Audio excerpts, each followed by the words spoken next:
cuan, we be getting money. Cuan. Oke Mas Bro, sebelum kita lanjut ke videonya, saya kasih pengumuman bahwa grup STS akan buka lagi grup STS diskusi dan rekomendasi bulan Februari 2024. Jadi aktifnya dari tanggal 1 sampai tanggal 29 Februari. Nah, apa itu grup rekomendasi Februari? Nah, kalau teman-teman itu nanti gabung ke grup rekomendasi, nanti teman-teman akan gabung ke dua grup ini, yaitu diskusi Februari dan rekom Februari 2024. Tapi untuk mengetahui apa itu grup rekom, kita akan lihat STS yang masih jalan saat ini, yaitu dari STS Rekom Januari, teman-teman. Dan di sini kita ada menu saham swing. Nah, kayak gini teman-teman, ya menu saham swing. Ya, kalau teman-teman masih bingung, bisa lihat video di atas ya, itu udah jelas. Dan ada juga menu saham gorengan, ya ODT dengan bentuk seperti ini. Nah, ini cuan ya, cemas cuan, PPRI cuan, pani cuan, penggas cuannya seperti itu. Jadi kalau cuan kita tulis cuan, kalau CL kita tulis CL, kalau kita mau AVG.don kita tulis AVG.don. Seperti itu guys ya. Jadi kalau mau tanya-tanya langsung japri saya aja atau lihat video di atas. Dan untuk di Februari ini ada bonus teman-teman ya. Bagi teman-teman gabung STS Februari akan ada bonus data saham yang akan bagi dividen di tahun 2024 yang menarik menurut saya teman-teman. Nah contohnya ini yaitu BJBR, BJDM, BBRI ini akan bagi dividen sekitaran bulan April dan ini adalah perkiraan dividennya teman-teman. Dan ini ada 160-an saham yang udah saya rangkum dan sayang rangkum ini nggak mudah teman-teman. Dan kita lihat di sini contohnya nih di tengah-tengah yaitu PNGO dia punya dividen 7,3%. Akan bagi di sekitaran bulan Juni. Dan ini akan saya kasih bonus ke STS Februari atau teman-teman yang gabung di STS Februari. Oke, kita lanjut ke video. 19 Pro yang udah tadi Fajar Daily, dan kali ini kita akan bahas IPO baru yaitu PT Topindo Solusi Komunika atau kodenya TOSK. TOS dulu TOS. Nah, sektor teknologi ini adalah perusahaan aplikasi teman-teman. Jadi bagi teman-teman yang pengen tahu ini usahanya di bidang apa, teman-teman langsung download aja aplikasinya di Play Store, yaitu Topindoku. Nah, Topindoku. Nah, kayak gini guys. Topindoku ya. Ini ada garisnya guys. Karena buat trading klien. Nah, Topindoku. Nah, itu langsung kelihatan semua kerjanya dia ngapain, jual pulsa, jual tiket-tiket kereta pesawat, ya pembayaran PLN dan lain-lain lah. Pokoknya dia aplikasi pembayaran. Oke, kita lihat di sini periode penggiling tanggal 15 sampai tanggal 19, harganya 115 sampai 125, sekitaran 8,7 juta lot. Nah, kita langsung lihat aja ke prospektusnya. Kalau kita lihat di prospektusnya teman-teman sudah baca, ini masuk ke papan pengembangan, teman-teman. Nah, di sini ada dua W-nya yaitu EP dan AO. Nah, EP dan AO ini udah dua kali kolaborasi ya, kolaps di saham Smil dan Smile. Nah, kita lihat guys, pertama di saham Smil dulu. Smil yang agak lama. Nah, ini kombinasi ya, atau istilahnya itu kolaborasi antara MNC atau EP dan RDK atau AO. Dua-duanya nih guys bergabung. Nah, untuk Smil arah di first day, hari kedua arah cuman kebongkar. Nah, untuk Smile ini arah 2 kali kalau nggak salah ya. Smile arah 2 kali teman-teman ya. Jadi kombinasi antara AO dan EP ini lumayan bagus. Cuan ya di hari pertama, cuan bahkan sampai ke hari kedua. Nah, untuk sendiri-sendirinya yaitu saham Messi. Nah, ini Messi ini tapi ini papan akselerasi sih, tapi nggak dihitung ya karena ini kan pengembangan. Nah, kalau ini habis guys si Messi, dan saya nggak ikut si Messi. Oke, terus kita lanjut untuk EP memang 3 itu aja. Terus untuk AO ini ada agak banyak lagi selain Smil dan Smile yang gabung sama MNC. Si AO ini juga ngwin sendiri yaitu saham Argas. Nah, Argas ini yang terbaru teman-teman, kian santang ini adalah si AO. Nah, ini cuan ya di hari pertama walaupun habis itu dibanting tapi sempet cuan lah untuk di Argas. Nah, terus lanjut yaitu saham dari Pada. Kalau Pada ini AO jadi support aja. AO jadi support. Di sini kita lihat di hari pertama cuan si Pada baru beberapa hari digoreng. Terus RMKI teman-teman, RMKI juga support juga. Artinya dia cuman gabungan lah di sini. Si AO ini cuman sedikit. Nah, di sini naik ya untuk si RMKI. Terus yang sendiri lagi yaitu Fast. Fast ini dia sendiri, AO sendiri teman-teman. Nah, Fast di sini juga di hari pertama cuan. Terus untuk Gria Ini udah maghrib guys. Nah, Gria ini juga AO sendirian dan dikasih cuan juga. Jadi artinya EP dan AO ini kalau gabung jadi bagus, semili. Terus untuk yang lain yang sendiri-sendiri, untuk AO ini bagus semua teman-teman. Dan yang jelek itu adalah EP di Messi doang, itu tapi Axel. Nah, saya kira sih W-nya bagus ya untuk si saham TOSK ini. Nah, kita lihat dari perusahaannya atau prospektusnya dan valuasinya kira-kira masuk nggak. Nah, kita lihat pertama yaitu nomor 15 teman-teman. Nah, ini keterangan perseroan. Di sini ternyata perseroan itu didirikan di tahun 2018 ya, belum terlalu lama teman-teman ya, baru sekitaran 5 tahun yang lalu dengan pengendalinya yaitu Pak Seiko Manito ya 67% dan ini yang lain sedikit-sedikit ya, 8%, 6%. Dan TOSK ini adalah startup teman-teman ya, masuknya ke perusahaan startup guys. Oke, kita langsung keterangan saham yang ditawarkan di sini sekitaran 20% dan sahamnya adalah 875 miliar lembar dan nilai nominalnya 10. Nah, ini kayaknya sih ini mahal, kayak si Semili juga sekitaran 10 ya. PBV-nya juga 10 kali. Nah, untuk harganya 115 sampai 125. Nah, yang menarik adalah ada warannya, teman-teman. Kayak si Semili. Mantap, guys. Nah, di sini warannya yaitu 10 dibanding 3 dengan harga tebus 144. Nah, kita balik di sini, teman-teman. Dia IPO-nya di 125 misalnya dan 115. Nah, ini menarik warannya teman-teman. Kemungkinan warannya akan bisa sampai 70 lebih lagi kayak si Semile. Nah, ini menarik ya untuk si IPO-nya POSK ini. Kemungkinan akan bisa kayak Semile atau lebih bagus. Oke, lanjut yaitu nomor 17 teman-teman. Nah, ini ada warannya ya, udah kita baca. Nah, ini seperti ini ya guys, struktur permodalannya nanti kalau udah IPO. Yes, masyarakatnya 18%. Nah, kita lihat rencana penggunaan dana ya, sekitaran 40% digunakan untuk sebagai berikut ya.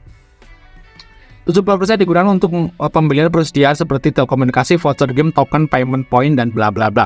Dan ini juga jualan voucher game ya guys ya di aplikasinya. 10%-nya digunakan TSR anak untuk menyetor namanya dengan pembelian produk persediaan retail ya. Untuk persediaan juga 5%-nya digunakan untuk penyertaan modal untuk akuisisi properti berupa tanah. Wah, ini sudah jelas juga nih guys. Beli tanah guys. Perusahaan teknologi beli tanah. Buat apa? Ya mungkin buat kantor ya guys ya. Bisa aja. Nah, keperluan modal TP bla bla bla untuk keperluan modal. Jadi istilahnya yang aneh tuh ya ini guys ya. Di sini sekitar 50%-nya digunakan untuk membeli tanah. Nah, ini guys yang mungkin rencana penggunaan dana yang agak sedikit aneh. Karena perusahaan teknologi seperti ini harusnya nggak perlu lahan-lahan luas, apalagi 6.000 meter gitu. Buat apa gitu. Karena kalau perusahaan tekno kan cuman kantor udah selesai gitu ya guys ya. Karena dia cuman ngolah aplikasi aja, aplikasi di Play Store gitu ya. Oke, lanjut itu, tapi masih masuk akal sih, masih oke. Nggak ada yang aneh-aneh. Nah, kita lihat di sini untuk nomor 20 teman-teman. Ada apa nomor 20? Nah, prospek usaha teman-teman. Nah, ini adalah perusahaan yang aplikasinya itu menyasar ke toko-toko ya, UMKM atau toko-toko kelontong kecil gitu yang membutuhkan aplikasi untuk jual beli pulsa, untuk penjualan token listrik, nah untuk voucher game lah seperti itu. Itu adalah istilahnya target dari perseroan ini teman-teman. Nah, kita lihat di sini untuk kebijakan dividen teman-teman. Nah, nanti di tahun buku 2024 dan seterusnya mereka akan bagikan sebanyak-banyaknya 50% kalau laba. Jadi dia akan bagi dividen nanti di tahun 2025. Nice, terus lanjut yaitu nomor 31 ya guys ya, selamat hit. Nah, pembatasan. Nah, ini ada lock teman-teman. Tadi udah saya baca lengkap banget. Di sini ada lock teman-teman dalam rangka memberikan perlindungan pada pengawasan publik berdasarkan surat bla bla bla. Nah, ini guys ya, Seiko Maito yang punya 62% tetap akan menjadi pengendali selama 12 bulan. Dan kalau kita lihat di sini teman-teman, nah, pemaksa ibu itu tidak akan mengalihkannya. Mengingat bahwa bla bla. Ini kan mengingat bahwa adanya penambah modal para pemegang saham sebelum IPO dan jangka waktu 6 bulan sebelum penyampaian pernyataan bla bla bla. Jadi nanti pokoknya intinya guys ya, semua orang yang ada di situ karena mereka punya nominal 10, mereka akan nge-lock selama 8 bulan. Nah, maksud bisa pahami nomor 31. Itu guys ya, mereka akan nge-lock semuanya yang ada di situ guys. Nice, terus lanjut yaitu nomor 39 ya. Ini laporan keuangannya teman-teman. Nah, ini laporan keuangannya dan di sini DER-nya agak lumayan gede. Kita lihat di sini. Total liabilitasnya yaitu sekitaran 49 miliar nih dalam ribuan ya, 49 miliar. Di sini hutang jangka pendeknya yang agak gede, kita lihat ya. Nah, liabilitas jangka pendek segini. Nah, tapi dia hutangnya ke pihak yang ketiga kebanyakan teman-teman. Jadi bukan hutang bank. Jadi masih aman. Jadi hutang banknya cuma 5 miliaran ya. 5 miliaran. Jadi masih aman guys. Kalau kayak gini nih. Biasanya kalau utang ke pihak ketiga itu agak sedikit lebih aman lah daripada utang bank. Seperti itu guys. Nah, kita lihat dari laba usahanya teman-teman. Nah, kalau kita lihat dari laba usahanya, dia menurun guys dari tahun 2022. Dan kalau di tahun 2022 profitnya sampai 4 miliaran. Nah, di sini di tahun 2023 sampai bulan Juli itu 1,5 dan justru malah turun guys saat dia IPO guys. Ya namanya perusahaan tekno masih mending ya, karena perusahaan tekno yang lain malah pada rugi. Ini masih untung, masih mending guys. Oke, lanjut. Nomor 103 ya. Dan jumlah karyawan, ternyata karyawannya banyak banget teman-teman, yaitu 150-an. Dan saya sempat kaget karena perusahaan teknologi yang dia itu mengelola sebuah aplikasi mempunyai karyawan sebanyak ini. Saya juga sempat excited ya. Wow, banyak yo karyawannya yo. Tak kira cuma 15 atau 20 gitu masuk akal loh. Kalau perusahaan aplikasi gini karyawan 15 itu masuk akal loh. Ini sampai 150. Nanti memang ya dia serius ya untuk buat usaha ini gitu guys. Namanya juga perusahaan startup ya. Oke, lanjut yaitu nomor 113. Ini adalah produknya teman-teman. Simple. Dia itu punya aplikasi gitu ya untuk jual beli, penjualan, transaksi segala macam, dan dia dapat fee dari situ. Nah, nanti fee-nya itu masuk ke profitnya dia seperti itu guys. Misalnya kan jual pulsa, harganya 10.000 kan dijual misalnya 10.500. Nah, nanti yang punya warung dijual 12.000-an itu kan. Jadi yang punya warung itu dapat untung, yang aplikasinya ini juga dapat untung. Betul guys ya. Udah tahu ya konsep usahanya kayak apa gitu ya. Dan sini produknya juga banyak ya, untuk antar barang, untuk pembelian tiket pesawat kereta api seperti itu guys. Nah, ini udah saya baca di halaman sekitar 114, 113 gitu ya guys ya. Topindoku. Download aja Topindoku. Ya mungkin udah jelas ya kegiatan usahanya kayak gitu teman-teman. Prospek kedepannya gimana? Yang kayak gini ini banyak dulu saingannya loh. Jadi kalau ditanya prospek ke depan gimana ya tergantung. Dia itu bisa survive nggak sama persaingan yang ketat itu. Karena kalau di perusahaan payment seperti ini saingannya banyak banget. Masuk bisa lihat aja di Play Store deh. Aplikasi yang menawarkan jual pulsa, jual voucher game ini banyak banget di sini. Ya moga-moga aja ini bagus gitu ya guys ya. Nice, kita lihat aja langsung dari valuasi. Ya, valuasi. Prospeknya bagus tapi saingannya banyak. Ini guys, itu mungkin jawaban yang paling tepat ya. Nah, kita lihat dari sini, dari TOSK guys. Di sini kita lihat kita udah setahun kan teman-teman. Dan profitnya sekitaran 2,7 miliaran. Nah, kalau kita lihat di sini harga bukunya masih 10. Nah, karena dia memang belum lama kan perusahaannya baru dari tahun 2018. Jadi harusnya harga bukunya hampir mirip nominal gitu ya, belum naik gitu ya. Perusahaannya belum berkembang gitu, belum berkembang luas gitu ya maksudnya. Beda sama yang kalau misalnya dia didirikan dari 1990, 1980. Nah, itu kan udah lama. Biasanya nilai nominalnya itu lebih gede jauh daripada nominal gitu ya.